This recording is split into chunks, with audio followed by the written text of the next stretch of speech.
Hello दोस्तों, आपका स्वागत है द स्टडी नाउ में।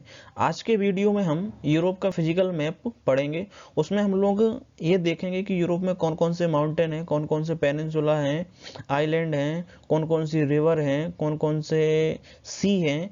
इन सारी चीज़ों को मतलब जो फिजिकल मैप में जो चीज़ें होती हैं उसमें जो इंपॉर्टेंट चीज़ें हैं उन चीज़ों को समझेंगे। उससे पहले और हम इसके साथ साथ एक और बताना चाहेंगे, हम लोग इसमें पॉलिटिकल मैप को भी पढ़ेंगे, उसकी पॉलिटिकल चीज़ों को भी समझेंगे। उसमें कौन कौन से देश हैं, कौन कौन से शहर हैं जो उसकी नदी के किनारे बसे हुए हैं, इन चीज़ों को भी समझेंगे। उससे पहले यदि आप हमारे चैनल पे फर्स्ट टाइम आए हैं तो प्लीज़ हमारे चैनल को सब्सक्राइब कीजिए एंड वीडियो को लाइक कीजिए और वीडियो को दोस्तों के साथ शेयर कीजिए। अब हम लोग वर्ल्ड मैप को थोड़ा स्टार्ट करते हैं। सबसे पहले हम लोग ये समझते हैं कि जो हमारे सामने ये है, इस ये जो वर्ल्ड मैप है इसमें जो यूरोप की जो भौगोलिक लोकेशन है, जियोग्राफिकल लोकेशन है, वो कहाँ पे पड़ती है। ठीक है, तो हम लोग यहाँ पर देखते हैं कि जो हमारा जो अटलांटिक ओशियन है, अटलांटिक ओशियन के मतलब पूर्व में और अफ्रीका के जस्ट नॉर्थ में जो एक हमें एक भूखंड दिखाई देता है जिसे हम लोग यूरोप कॉन्टिनेंट कहते हैं। क्योंकि पता है कि दुनिया में 7 कॉन्टिनेंट हैं। ठीक है, इसी के जस्ट नीचे है अफ्रीका कॉन्टिनेंट, और जहाँ पर हमारा भारत है, जहाँ पर हम रहते हैं, जिसे हम लोग एशिया कॉन्टिनेंट कहते हैं, वो एशिया कॉन्टिनेंट ये है। और इसी के जस्ट नीचे है ऑस्ट्रेलिया कॉन्टिनेंट, जिसको हम लोग ओशिनिया कॉन्टिनेंट भी बोलते हैं, क्योंकि इसके आसपास के किनारे जो ओशियन कंट्री है, मतलब ओशियन आइलैंड है। ठीक है, जिसमें न्यूजीलैंड आता है, तुवालू आता है, फिजी आता है। इन देशों को हम लोग सब मिला के बोल देते हैं ओशिनिया कॉन्टिनेंट। और हम यदि और आगे बढ़े तो यहाँ पर एक कॉन्टिनेंट दिख रहा है जिसका नाम है नॉर्थ अमेरिका। इसी के जस्ट नीचे है साउथ अमेरिका, जिसको लैटिन अमेरिका भी बोल देते हैं। यदि हम लोग मध्य अमेरिका और कैरिबियन कंट्री को उसको मिला के तो उसको लैटिन अमेरिका की संज्ञा दी जाती है। ठीक है, अभी हम लोग बात करने वाले हैं सिर्फ यूरोप के फिजिकल मैप के बारे में और यूरोप के बारे में पढ़ने वाले हैं। तो हम लोग यूरोप के बारे में थोड़ा, ये हमारे सामने यूरोप का फिजिकल मैप है। इसमें हम लोग सबसे पहले एक एक करके देखते जाएंगे। पहले हम लोग देखेंगे कि कौन कौन से माउंटेन हैं, पर्वत हैं, और कौन कौन से प्रायद्वीप हैं, पेनिनसुला है। ठीक है, तो हम लोग यहाँ के उसके पश्चिम से स्टार्ट करते हैं। यहाँ पर एक भूखंड दिखाई दे रहा होगा जो 3 ओर से जल से गिरा हुआ है, जिसका नाम है आइबेरियन पेनिनसुला। ठीक है, आइबेरियन प्रायद्वीप, जिसमें केवल 2 कंट्री स्थित हैं। एक का नाम है स्पेन, जो कि इसके पूर्वी भाग में स्थित है, और एक का नाम है पुर्तगाल। जो पुर्तगाल कंट्री है, तो ये दोनों कंट्री बहुत इंपॉर्टेंट है, क्योंकि इन दोनों कंट्री को आधुनिक इतिहास में बहुत महत्वपूर्ण माना गया है, क्योंकि इन देशों के लोगों ने बहुत सारे विश्व में मतलब बहुत सारे क्षेत्रों की खोज की है। इसलिए ये बहुत इंपॉर्टेंट है, क्योंकि अभी आपने मतलब पढ़ा भी होगा कि जो हमारा भारत की खोज, मतलब माना जाता है कि जो भारत की खोज की थी वो वास्को डिगामा था। ठीक है, तो वास्को डिगामा ही पुर्तगाल से ही आया था, और इसके जस्ट बगल में है जिसका नाम है स्पेन। ठीक है, इन लोगों ने बहुत सारे क्षेत्रों की खोज की है, चाहे साउथ अमेरिका हो और नॉर्थ अमेरिका हो। जो कोलंबस था वो स्पेन से ही आया था। तो वो तो ठीक है, अलग बात देखेंगे। सबसे पहले हम लोग देखते हैं कि जो पेरिनीज जो दिख रही है आपको माउंटेन, ठीक है, पेरिनीज माउंटेन, यह स्पेन और फ्रांस को अलग करती है, ऐसा अपन लोग देख सकते हैं। तो यहाँ पर एक क्या है, पेरिनीज माउंटेन है, जो कि स्पेन और फ्रांस को अलग करती है। इसी के साथ जब हम लोग आगे बढ़ते हैं तो यहाँ पर दिखता है आल्प्स पर्वत। ठीक है, जो कि क्योंकि इसके जस्ट साउथ में इटली स्थित है। इटली स्थित है, जो इटली को और फ्रांस को और इटली को और जर्मनी को अलग करता है। ठीक है, यहाँ पर फ्रांस हो गया और ये हमारा जर्मनी हो गया। ठीक है, और जो आल्प्स पर्वत है ये मुख्य रूप से, या यूं कहें कि जो स्विट्जरलैंड कंट्री है वो मतलब कौन से पर्वत श्रेणी पर स्थित है, तो हम लोग वो कहते हैं आल्प्स पर्वत है, क्योंकि यहीं पर स्विट्जरलैंड नामक कंट्री स्थित है। वैसे कि जस्ट साउथ में आते हैं तो यहाँ पर दिखता है अपन को इटली। ठीक है, और इस जो पेनिनसुला है इसको एपिनाइन पेनिनसुला भी कहते हैं या इटालियन पेनिनसुला भी कहते हैं। ठीक है, और इसी में जो पर्वत श्रेणी है उसका नाम है एपिनाइंस पर्वत श्रेणी। ठीक है, तो यहाँ पर एक फैक्ट दे बन गया कि भाई जो इटली है, इटली को जर्मनी से या फ्रांस से कौन सा पर्वत श्रेणी अलग करती है, तो वो हो गया आल्प्स पर्वत श्रेणी। आल्प्स पर्वत श्रेणी इसलिए भी महत्वपूर्ण है क्योंकि यहाँ से कुछ प्रमुख नदी भी निकलती हैं, जैसे यहाँ से एक राइन रिवर है, ये भी निकलती है। यहीं पास में रोन रिवर है, यहीं पर एक पो रिवर है, वो भी निकलती है, जो कि इटली में बहती है। तो ये तो उसके कुछ महत्वपूर्ण बिंदु हो गए। ठीक है, जब इसी के हम थोड़ा आगे बढ़ते हैं तो यहाँ पर हमको दिख रहा होगा बाल्कन्स प्रायद्वीप। ठीक है, तो जो बाल्कन प्रायद्वीप है, ठीक है, यहीं पर बाल्कन माउंटेन भी है, और इसी प्रायद्वीप को पेनिनसुला को बाल्कन पेनिनसुला भी कहते हैं। और इसमें एक इम्पोर्टेंट बात यह है कि जो बाल्कन पेनिनसुला है इसको यूरोप की टूटी फूटी पट्टी भी कहते हैं। वो क्योंकि जो बाल्कन पेनिनसुला है इसमें बहुत सारी छोटी छोटी कंट्री स्थित हैं, ठीक है, इसलिए इसको यूरोप की टूटी फूटी पट्टी कहा जाता है, ठीक है। तो एक हो गया हमारा क्या, बाल्कन प्रायद्वीप, तो ये हो गया। और इसी के जस्ट ऊपर इसी में कौन सा स्थित है, बाल्कन माउंटेन, ठीक है। अब हम लोग थोड़ा और आगे बढ़ते हैं तो हम लोगों को दिखेगा कारपेथियन का माउंटेन, ठीक है, कारपेथियंस माउंटेन, ठीक है। ज़्यादा इतना इंपॉर्टेंट नहीं है, लेकिन जो हमारी इंपॉर्टेंट चीज़ हम लोगों ने पहले देख ली है कि एपिनाइन्स हो गया, चाहे पेरिनीज हो गया, या आइबेरियन पेनिनसुला हो गया, आल्प्स पर्वत हो गया, ये हमारे लिए ज़्यादा इंपॉर्टेंट चीज़ है क्योंकि ये एग्जाम में पूछी जाती हैं, ठीक है। जो कारपेथियंस प्रायद्वीप माउंटेन है इसको भी देख सकते हैं, ठीक है। लेकिन हम लोग जब इसकी और आगे बढ़ते हैं तो आपको यहाँ पर दिखेगा कि जो स्कैंडिनेवियन माउंटेन है, ठीक है, यहाँ पर स्कैंडिनेवियन माउंटेन स्थित है। इसी जो ये पेनिनसुला है इसको स्कैंडिनेवियन पेनिनसुला भी कहा जाता है। और इसमें मुख्य रूप से जो दो कंट्री हैं, जिसका एक हम लोग मतलब नाम सुना होगा, हम लोग पढ़ते ही रहते हैं, जिसका नाम है नॉर्वे और स्वीडन। तो यहाँ पर है नॉर्वे और यहीं पर इसके जस्ट बगल में है जिसका नाम है स्वीडन, ठीक है। तो इन कंट्री को हम लोग स्कैंडिनेवियन कंट्री भी कहते हैं। वो यहीं पर स्कैंडिनेवियन माउंटेन है। वो इस जो पेनिनसुला का नाम है उसका पेनिनसुला का नाम भी है स्कैंडिनेवियन पेनिनसुला। जब उसके थोड़ा और हम लोग इस साइड में आते हैं, पूरब में आते हैं, तो यहाँ पर है कोला पेनिनसुला, ठीक है, जो कि रसिया का हिस्सा है क्योंकि ये क्षेत्र रसिया के अंतर्गत ही आता है। तो ये हो गया कोला पेनिनसुला, ठीक है। इसके थोड़ा और वेस्टर्न मतलब सॉरी ईस्टर्न साइड में जाओ, पूरब साइड जाओ, तो यहाँ पर आपको देखेगा यूराल पर्वत श्रेणी, ठीक है, जो कि रसिया को यूरोप से अलग करती है। रसिया का जो एशिया में स्थित भाग है उसको यूरोप से अलग करती है, एक प्रकार से प्राकृतिक बाउंड्री बनाती है, ठीक है। तो इसका जो रसिया का जो पूर्वी हिस्सा है जो यूराल पर्वत से आता है वो साइबेरिया के नाम से जाना जाता है, जो कि एशिया में आता है, ठीक है।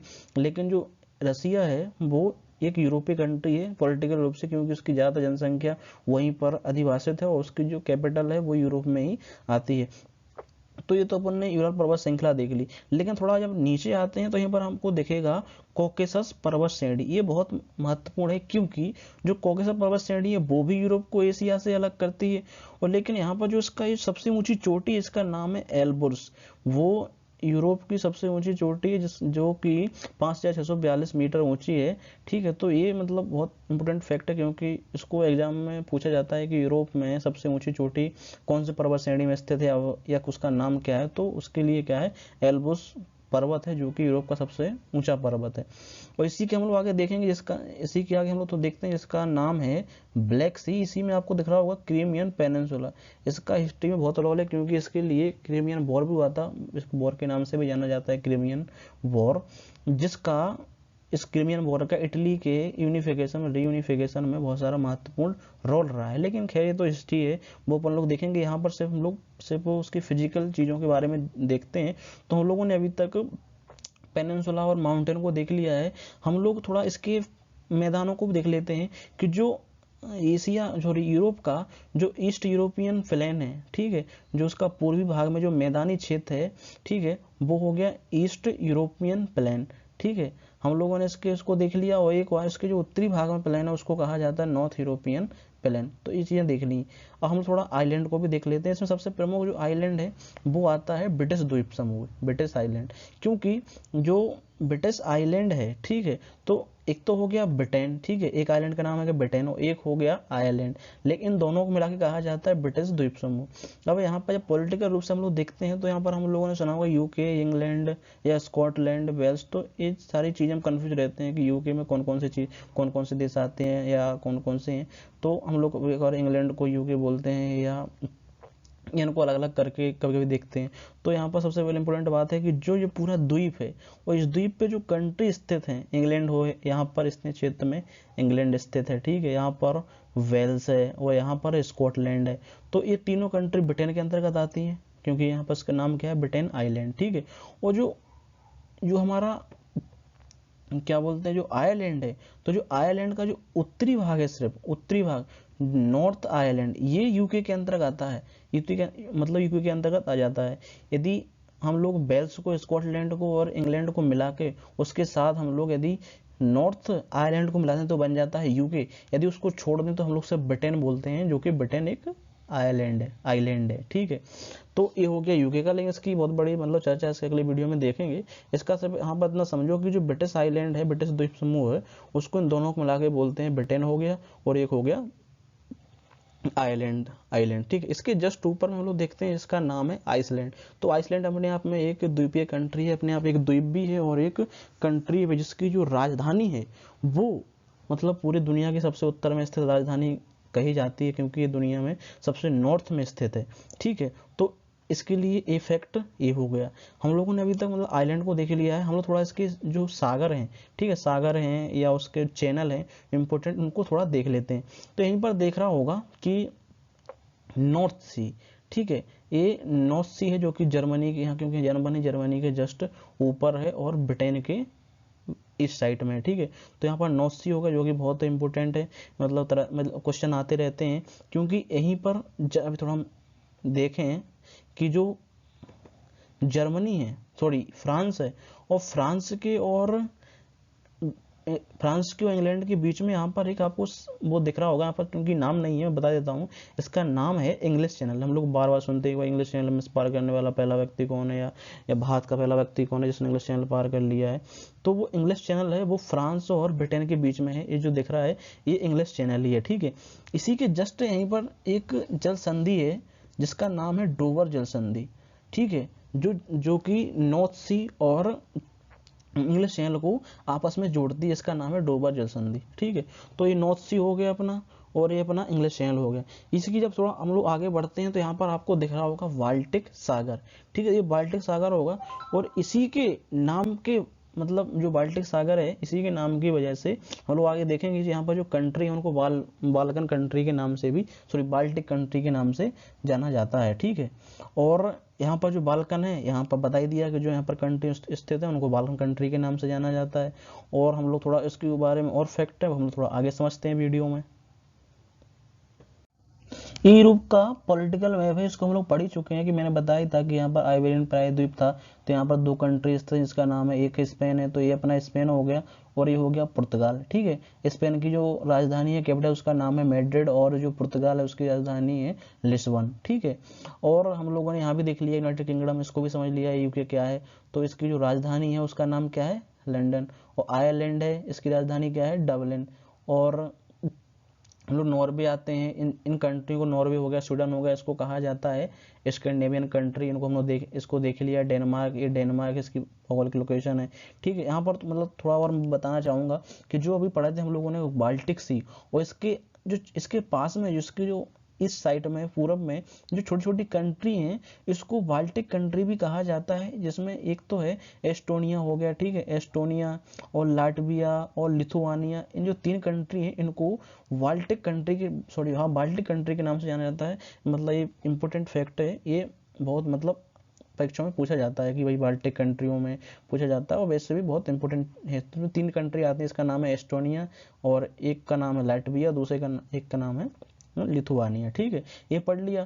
और हम लोग यूरोप में एक फैक्टर बनता है कि यूरोप के जो मतलब निम्न भूमि वाले क्षेत्र कौन है, निम्न भूमि वाले देश कौन है। तो इसमें तीन देश हम लोग पढ़ते हैं, एक का नाम है नीदरलैंड, ठीक, जिसकी राजधानी एम्स्टर्डम है, और एक का नाम है बेल्जियम, और उसी के जस्ट नीचे है लग्जमबर्ग, ठीक है। तो जो बेल्जियम है उसकी राजधानी है ब्रुसेल्स, तो लग्जमबर्ग की राजधानी लग्जमबर्ग ही है।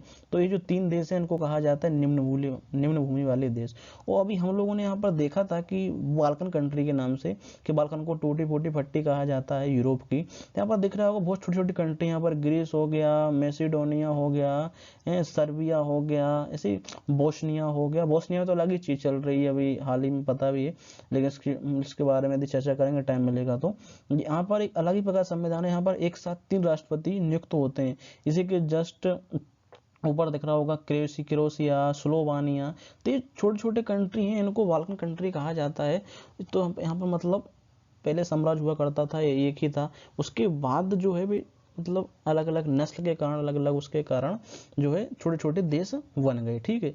और अभी हम लोगों ने देख लिया कि जो राष्ट्र रसिया है, वो रसिया मतलब दोनों क्षेत्रों में आता है, एशिया में भी आता है, यूरोप में भी आता है, लेकिन उसका जो प्रमुख जो क्षेत्र है जहाँ से उसकी पॉलिटिक्स चलती है वो सिर्फ यूरोपी है, इसलिए उसको यूरोपीय कंट्री कहा जाता है, क्योंकि इसका जो राजधानी है मॉस्को वो भी यूरोप में ही स्थित है।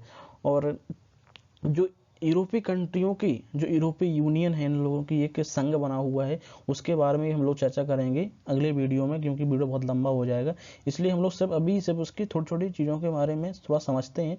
यहाँ पर थोड़ा समझ लेते हैं कि जो फ्रांस है उसकी राजधानी है मतलब पेरिस।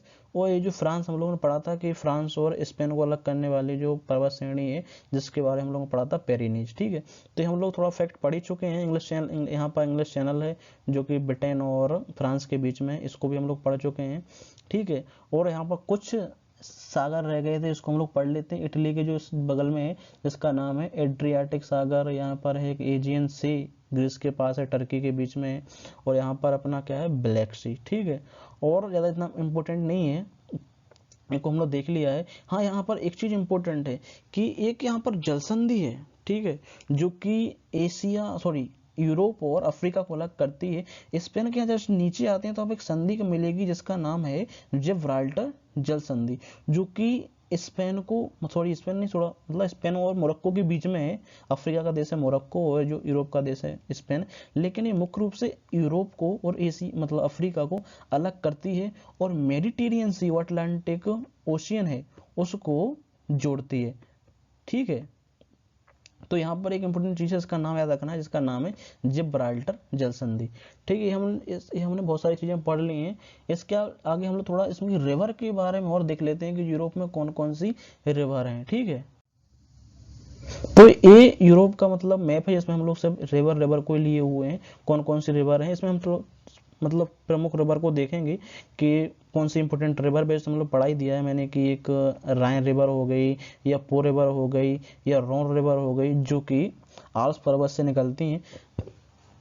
यहाँ पर कुछ इंपोर्टेंट रिवर है, उन्हीं को हम लोग देखते हैं, जिसके किनारे मतलब यूरोप के शहर बसे हुए हैं। जैसे यहाँ पर एक रिवर का नाम है जिसका नाम है रोन रिवर, राइन रिवर सॉरी, इसी के जस्ट नीचे है रोन रिवर। तो जो राइन रिवर है ये इंपॉर्टेंट है क्योंकि ये मतलब निकलती है मतलब आल्प्स पर्वत से, और गिरती कहाँ पर है नॉर्थ सी में। और इसका जो नॉर्थ सी में गिरती है और जो जिस देश से होकर जाती है जो लास्ट में गिरती है उसका नाम है नीदरलैंड। और नीदरलैंड का जो शहर है रोटरडम, वो इस नदी के किनारे स्थित है यहाँ पर, ठीक है। तो जो कि विश्व के मतलब व्यस्तम जलमार्गों में से एक है, मतलब सॉरी मतलब पोर्ट में से एक है, जिसका नाम है रोटरडम, ठीक है। और ये जो इंग्लिश वाला चैनल था मैंने बताया था, इंग्लिश चैनल हुआ, या जो नॉर्थ सी है इसको जोड़ने वाले संधि डोबर जल संधि थी, ठीक है। ये जो पूरा मार्ग है ये विश्व का सबसे व्यस्तम जलमार्गों में से एक कहा माना जाता है। तो हम लोगों ने राइन रिवर देख ली है, ठीक है, वहीं पर हम लोग रोन रिवर देख ली है, ये हमने पूर रिवर देख ली है जो कि इटली में जाती है और आल्प्स पर्वत से होकर निकलती है, ठीक है। यहाँ पर हम लोग एक रिवर और देखते हैं जो फ्रांस में, जो कि मतलब फ्रांस में बहती है, जिसका नाम है सीन रिवर, ठीक है। इसी नदी के किनारे ही अपना जो फ्रांस की राजधानी है पेरिस वो बसी हुई है, ठीक है, ये हम लोग देख लिया है।